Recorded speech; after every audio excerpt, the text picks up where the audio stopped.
जय श्रीराम। जन्मजातक विभिन्न भाव में ग्रह मानकर अवस्थानर शुभाशुभ प्रभाव भली ग्रह मान दृष्टि प्रभाव भिन्न भिन्न होता है।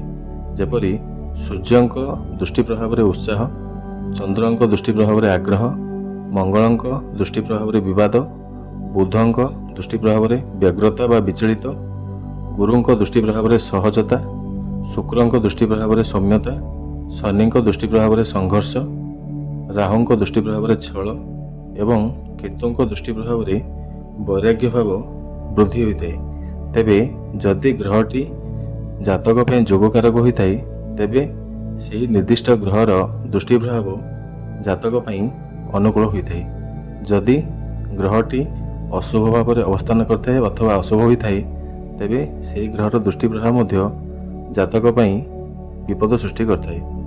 जय जगन्नाथ।